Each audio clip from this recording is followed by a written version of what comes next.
So in this video, I'll take a look on the lateral ankle sprain. I'll talk about injury mechanics, what to do when you get the injury, and how to start your early mobilization and rehabilitation.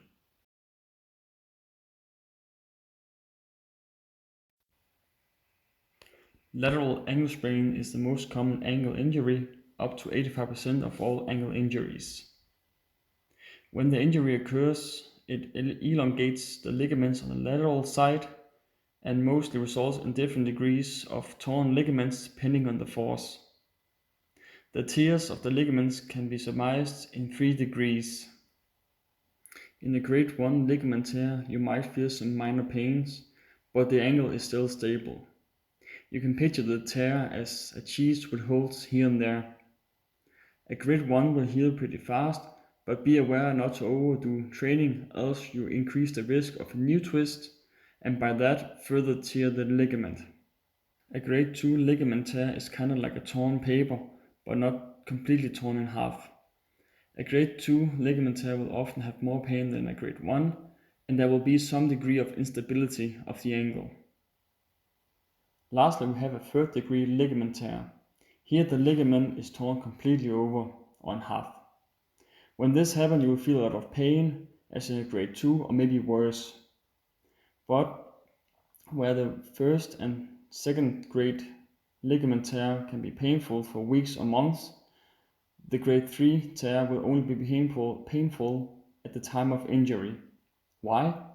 Because once the ligament is completely torn, it can no longer register pain from elongation. With this kind of injury, you'll have to be patient, as it can take up to 6 to 12 months to heal, depending on the severity or the grade and the rehabilitation progress. With a full torn ligament, it might take longer to be able to return to sport. However, you can return to sport before the 6 to 12 month period with the correct rehabilitation and support. You can use support bandage to help with the stabilization of the ankle and kinesio tape to use on the skin stretch receptors to register when you're getting close to aim range of your ankle movements, or make the skin warn you before you get too close to a new twist or sprain. A little warning: even though you might not feel pain or lack of stability after, for instance, 3 months, it doesn't mean that you're completely healed. It will still take 3 to 9 months before you are completely healed. What sometimes can be overlooked is the compressed side. The bones on the compressed side can result in miniature fractures or even the same kind of injury on the ligaments on the elongated side, but instead of elongation is done by compression. When you receive a new injury, you can follow the Pricing principle. It stands for protect, rest, ice, compression, elevation, and early mobilization. It's a tool to help you prevent further injury and minimize the risk of worsening the newly acquired injury. Now you can see that the I or the ice is in paraphysis, and I'll explain that when we get to the part. P stands for protect. By protect, it means to stop the activity as soon as possible, as to prevent the injury from getting worse or getting multiple injuries. R stands for rest. Make sure to get plenty of rest so the damaged tissue or structures have a better chance of healing.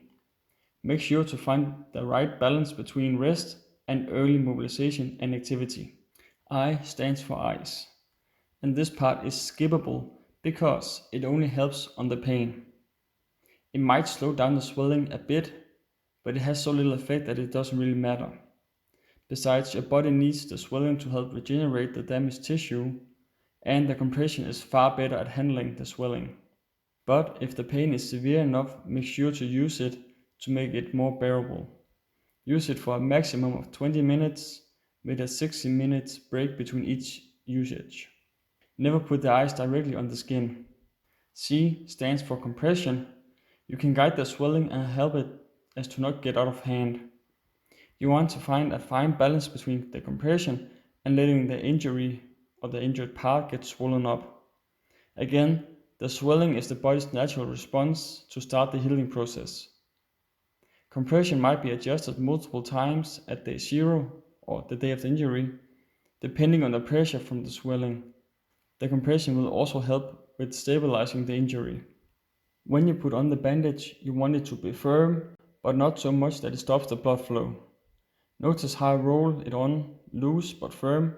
However, when I come to the outside of my foot or the lateral side of my foot, I want to have a bit of more support, so make a stretch about 50 to 70%. On day 0 I started with 70%, but I had to readjust it multiple times and make it a bit looser every single time until I found the right firmness of the bandage. E stands for elevation. You want to put your injured body part above the heart, again to help control the swelling. M stands for early mobilization. As soon as the pain allows for it, start to move your injured body part, or in this case, the ankle, in a range of motion that is comfortable. Part of the early mobilization is also to start walking. From day 1 or the day after your injury, you can start with a light mobilization. For the ankle, you'll do a dorsal and plantar flexion or making a tapping motion up and down. Also do some rotations. From day 1 or the day after the injury, if you have grade 2 or 3 ligament tear, you want to use crutches when moving around, as to give the foot or the ankle plenty of rest so that the swelling can subside a bit. From day 2 or later, when the pain allows for it and the swelling has subsided a bit, you can start moving around, still with 2 crutches, maybe 1, and have some weight on the injured ankle. From day 5, maybe earlier or later, when you feel comfortable, you can start walking without the support of crutches. This will give you much better early mobilization and strengthen the ankle and increase stability.